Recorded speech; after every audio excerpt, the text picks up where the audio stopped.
Hi folks, I'm Richard Friedman and welcome to another one of my video cartoons for September 26, 2024.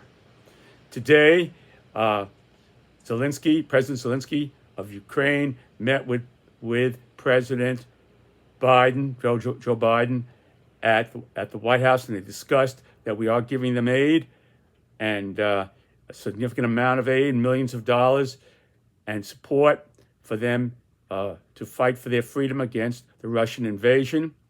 And with that in mind, I thought I would present you this cartoon right now, and I'm going to shoot this out to you. So let's have a go at it.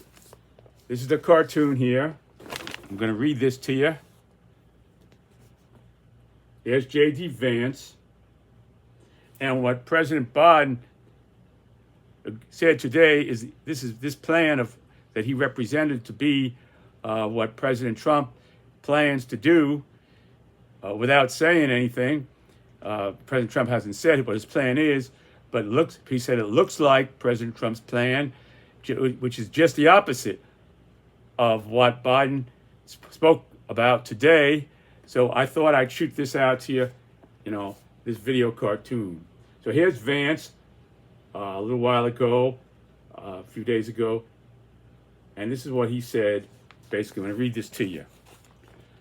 Russian President Vladimir Putin reacts to J.D. Vance speaking about what looks like the plan of former President Donald Trump to end the Ukraine war before he becomes president as president-elect. So President Trump said that even before he's inaugurated, before he takes the oath of office, he's going to end the war in Ukraine. He's got a plan, and he's going to sit down, and he's going to sock it to them, and he's going to end the war. Okay? And he also said, had he been president at the time, this war never would have happened. So he's saying that as a way of also saying that that's part of, and it seems like that's part of his solution, because he had Putin respected him more, and he wouldn't have done it. So now that Putin is back in power, Putin will respect him more than Biden. So that's another part implying that that's another part of his plan. Okay? All right. So now here we go. President Trump to end the Ukraine war before he becomes president as president-elect. Trump has called Putin's decision to recognize two territories of Eastern Europe as independent amid his invasion as very savvy and genius.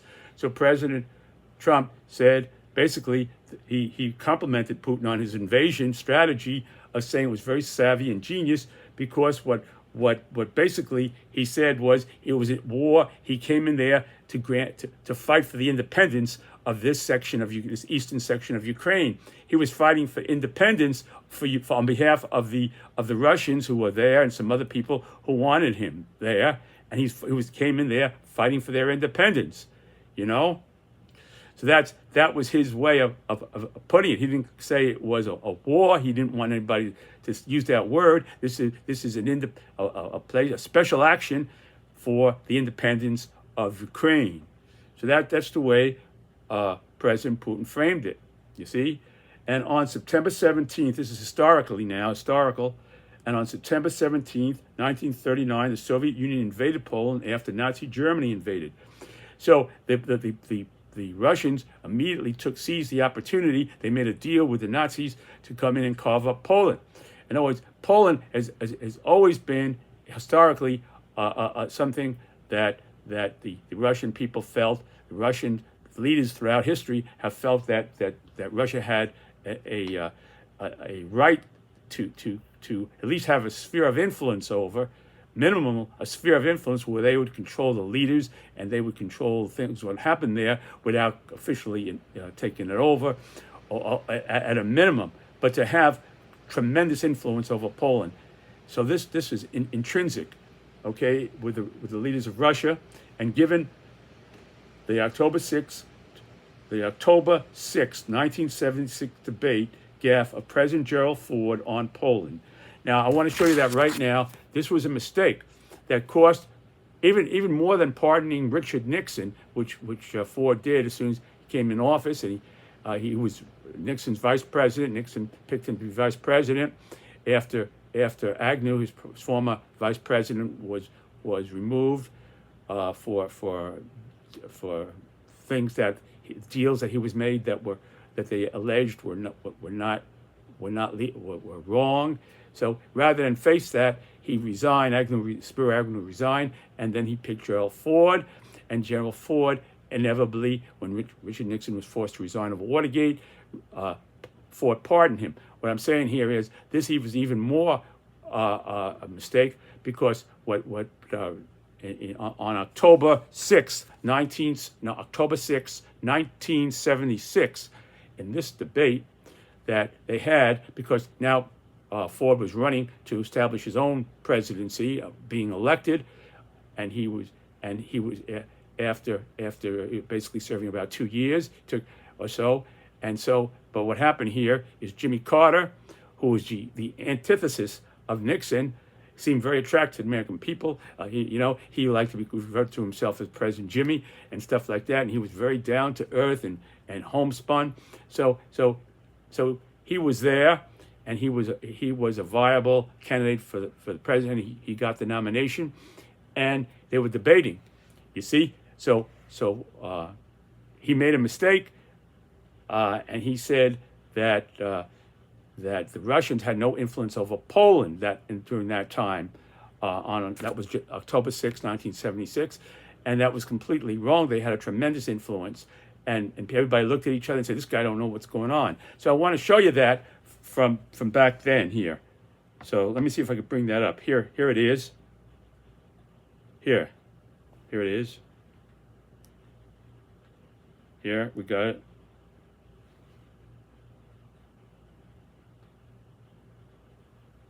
Here we go.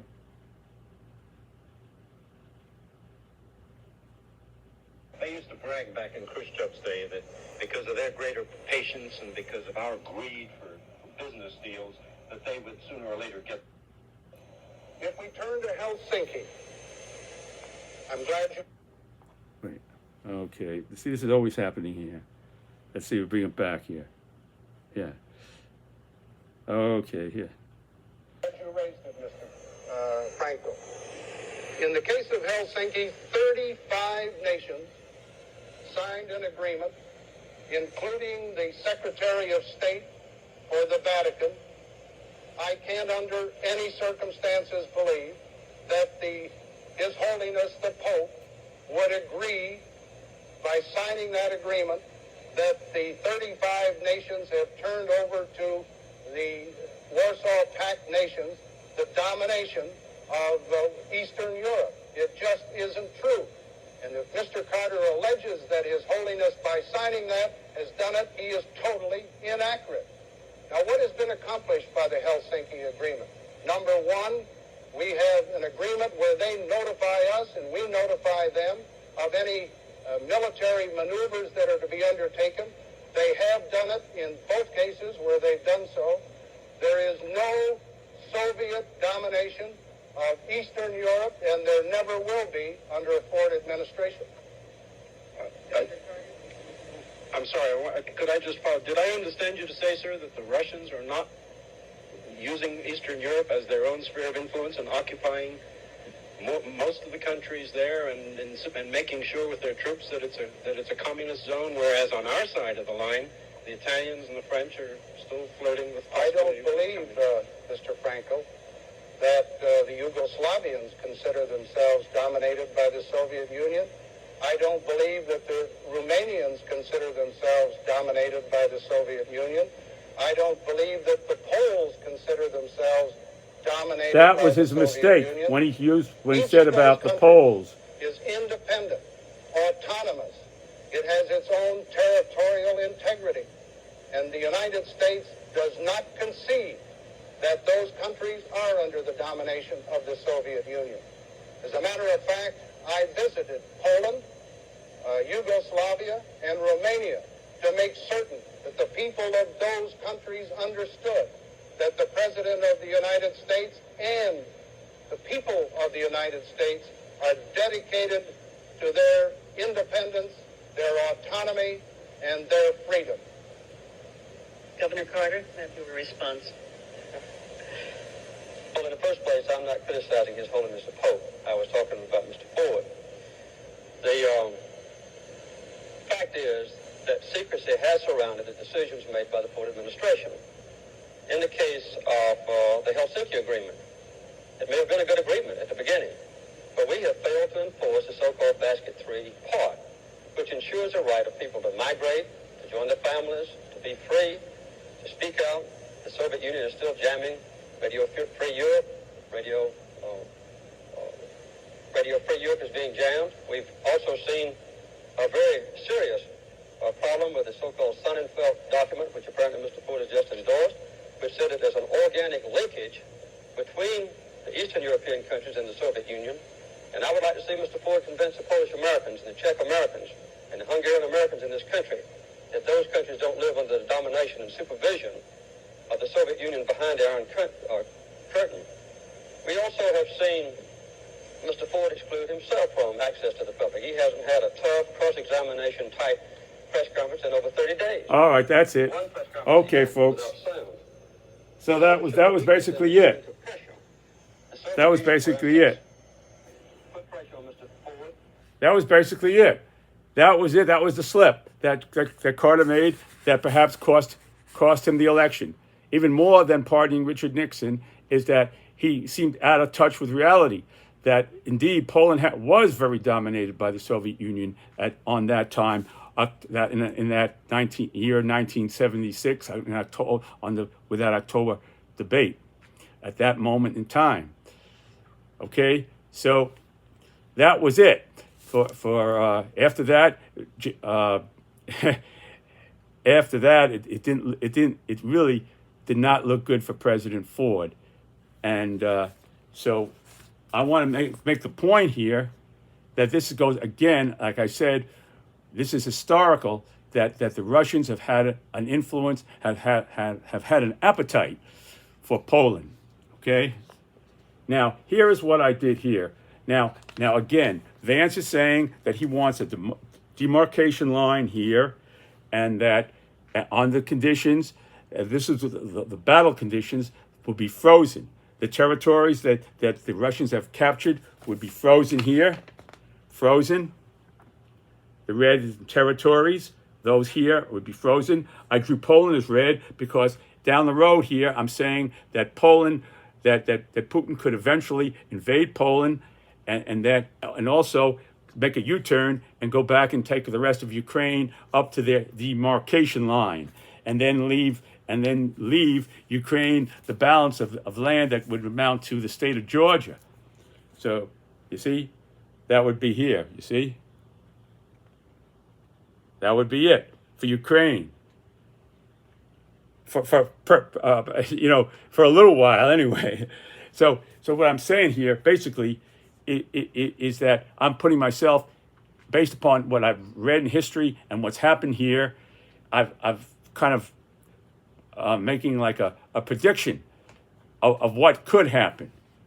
Okay, so the thing is that looking back in history, we saw Putin is like basically Brezhnev on steroids, Leonid Brezhnev on steroids, who went into Afghanistan, and Brezhnev left Afghanistan and retreated only after terrible losses there, and that was the only thing that drove him out. There were no agreements signed, nothing like that. Everybody just packed up their bags and went back to Russia, and that's the way.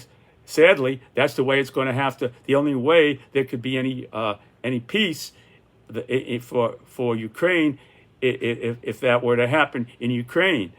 You see, so Brezhnev again came to the conclusion that he couldn't win in Russia after he invaded Afghanistan. He couldn't win in Afghanistan after he invaded the country and withdrew, and that's the same conclusion until Russian President Putin comes to that conclusion. The war is going to go on because Ukraine's never going to accept defeat. They're never going to accept giving away their territory. And now Zelensky's talking about he wants Crimea back as well.